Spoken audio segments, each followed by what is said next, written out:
What's up everyone? I'm here in New York City at Canal Street with my good friend Alex at his academy, Master Kaya. Good enough. I'm terrible at pronunciation. Say the name. Master Sky. Master Whatever. So I'm here, and as you guys know, the channel is made of small details, and once again I ask, and wherever I go, ask people to show us small detail, and Alex is gonna show us a very important detail that it might be the solution for your problem. So let's see what Alex has to show us. So go for it. My name is Alex. I'm here with Juan. Juan is one of the students at the gym. He also helps manage the gym as well.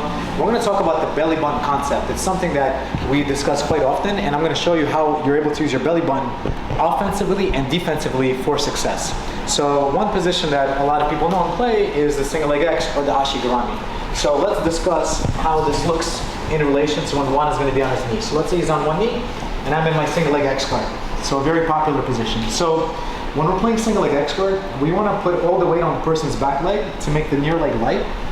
When the near leg is light, we can do a lot of very effective sweeps on the back leg, and we can also attack the foot and the heel in various leg locks and foot locks. So if my belly button is facing the ceiling and not at my training partner, as you can see, there's weight on the foot.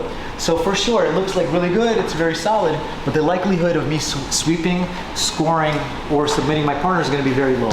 But even without my hands, if I can rotate my belly button towards my training partner, keeping the integrity of my legs, as you can see, the foot comes off the floor. Since the foot is off the floor, now all the weight is on his back leg, and even without my arms, now I'm able to sweep my training partner, as you can see.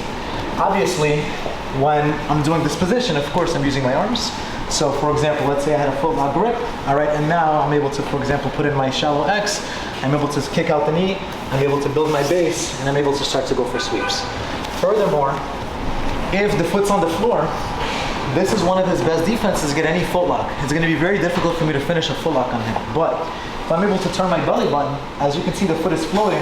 Now, all of my foot locks, all of my Aoki locks are going to be way easier to hit since my belly button is now facing towards my partner. Also, a common error, people like to go for heel hooks, even if they throw a reap. If the foot's still on the floor, they start to reach for it. A lot of times there's back exposure. However, if the foot's off the floor, when I throw a reap, the foot comes right into my gap, right into my pocket, and now I'm able to start to go for my outside heel hooks, etc. And as well, if you want to go for back takes. So from here, again, this foot's very heavy. It's going to be very hard for me to transfer it to go for any kind of back take. But if my belly button is facing him, now, for example, it's going to be very easy for me to start to switch and start to go for various back takes on my training partner. So my belly button can be used offensively to take weight off the near leg, put it on the far leg, and now I have a lot of very meaningful attacks on my training partner. Now let's talk about defensively how we can use this. So one very common escape is the scooping escape from bottom mount. That's one of my favorite escapes that I learned as a blue belt and I still use today. So a lot of times when I'm mounted, here my belly button is now facing my training partner. But in this instance, I actually want to make my belly button face the ankle that I'm going to trap. So for example, if I'm here, if you notice, it's very difficult for me to trap my training partner's ankle. And a lot of students struggle with this when I show this position. But if I'm able to turn my belly button in the direction of the ankle that I'm taking, now it's going to be very easy for me to scoop that ankle and bring it in between my legs.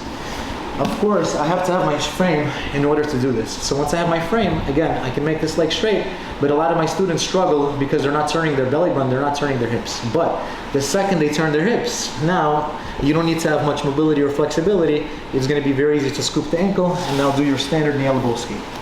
Lastly, the back take. So when one has my back, the concept is very similar. So right now, our belly buttons are facing in the same direction. I can twist and roll any which way, but if our belly buttons stay in the same direction, he will always have a chest to back connection. So a lot of times, he has a very tight grip, I have my defensive arms in play, and I fall to the side. But he's doing a very good job with his seatbelt. Or even at Marcus' seminar, Marcus was teaching us very good ways to control the back from this position. I'm not going to show it in this video. All right? You have to do a seminar with Marcus for that one. But when I'm here, it's going to be very difficult to do anything, and it's going to be very difficult to separate the hands. But as soon as I turn my belly button, watch what happens to his hooks. The hooks loosen up. The bottom hook is going to be just dangling off just by a hair.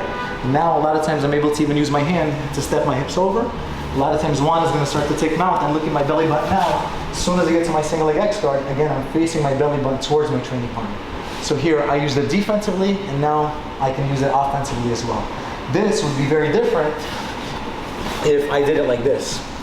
If I started to escape, I turn my belly button, and now he starts to come on top.